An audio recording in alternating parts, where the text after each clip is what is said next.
Seeing something in the corner of your eye, only for it to disappear when you turn around. Hearing a threatening sound in the night and convincing yourself you only imagined it. The mind can create experiences more horrifying than reality can. Your mind can play tricks on you. It can warp your perspective.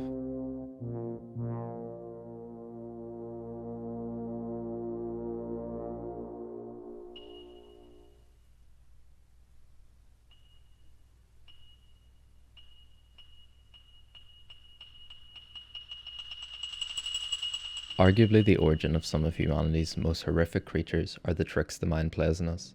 Disturbing visions of demonic creatures being nothing more than a fractured perception of reality caused by psychological processes. Infamous ghost stories being nothing more than the Victorian's mind being given the room to wonder and grieve. A warped perspective, regardless of origin in the narrative of a film, is still fearful due to its basis on real psychological processes. The fear of the psychological element of reality warping is arguably not a component of horror without the existence of an impossible force controlling it when examined under the definition of horror set out by Noel Carroll. And due to the psychological aspect of perspective warping and the psychological content contained within the films mentioned latterly, it is important to distinguish in opposition to this definition, as to argue the loss of reality-based perception is an inherently frightful device.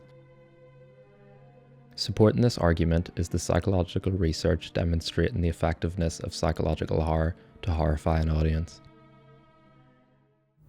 We live inside a dream.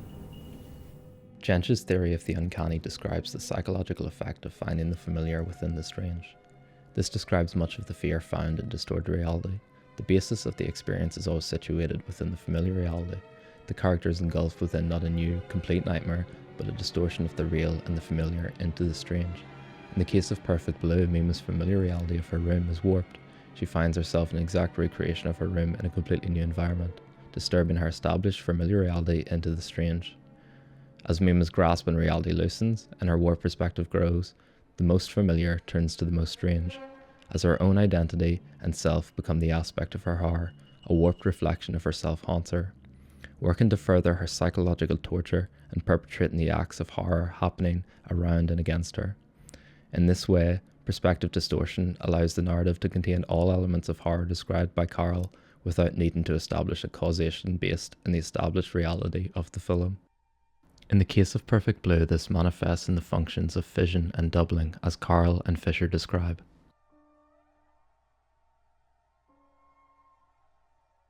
This doubling is expressed in the double identities of Mima and Perfect Blue.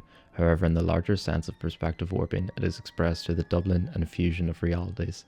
As the character breaks in and out of this warped perspective, they exist within two realities, the real and the unreal. Another aspect of the fear induced by perspective warping is the stripping of personal agency. In a traditional creature-based horror films such as Alien, the situational fear is intensified by the inhuman power of the xenomorph. A perceived undefeatable threat creates fear within the viewer, as all sense of effective action against the threat is removed. This stripping of agency is intensified within the distorted perspective, as the effectiveness of personal action is diminished when the reality perceived is untrustworthy, and when the functions of the mind work against the character.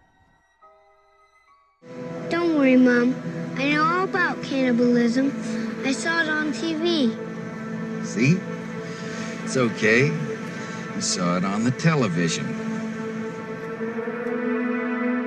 Much of the function of the distorted perception is the introduction of a greater horror yet to come. In the case of Fire Walk With Me or The Shining, the characters of Danny and Laura begin to experience visions and distortions alluding to the arrival of a greater threat. Although the distorted perception itself can function as a source of horror, giving power to other forms of horror such as fission or fusion, and employing the stripping of agency and trust within one's own mind, the greater horror found in the motif of perspective warping is the reveal of its presence. In Perfect Blue, when Mima faces that much of her perceived reality was nothing but an illusion, or in Fire Walk With Me when Laura is confronted with the fact that the horror of Bob was ultimately her father, the fear comes from the realization of the hallucination, and then is followed by the arguably more terrifying realization that beneath the hallucination existed an even more horrifying reality. This fear of the reality unveiled within the illusion is highlighted further in the Burr scene from The Shining. The inherent horror of the scene is the uncanny as Jensh describes, or the fusion as Carroll describes. The horror is thusly enhanced by the inherent nature of the possibility that Wendy is hallucinating the scene, that she's beginning to lose her grip on reality and her agency within her situation. But another horror is expressed through how the hallucination can maintain within it a true reality. The bird's symbolic nature to the animalistic and repressed origin of Jack Torrance's violence contains a deeper horror, a horror of the unveiling of the reality within the distortion. This further highlights the use of the uncanny within this motif, as the strange and disturbed are unveiled, the cause and origin are revealed to be the familiar. In the case of Perfect Blue, Fire Walk With Me and The Shining being Mima's manager, Laura's father, and Danny's father. With Mima, Laura, and Danny realising that the horror was perpetrated by someone close to them, this engages the audiences to the thematic discussions within these films, as they also unveil a true horror within the hallucination of modern society. The warped perspectives of America, the media, and the family as moral institutions is unveiled in The Shining, Perfect Blue, and Fire Walk With Me. This in turn shows the horrifying nature and human preoccupation of the unveiling, as it highlights a real horror of reality and explores a discussion of our dangers in the real world. The warped reality doesn't simply intend to disturb and horrify through its content, but through its reveal, exposing real threats of morality to both the characters and the viewers.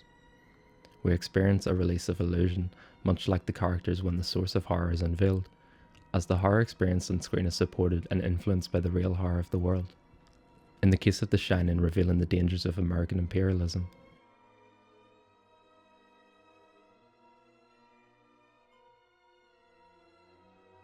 And in the case of Perfect Blue, the distortion of celebrity culture. Or in the case of Fire Walk With Me, the dangers faced within the home.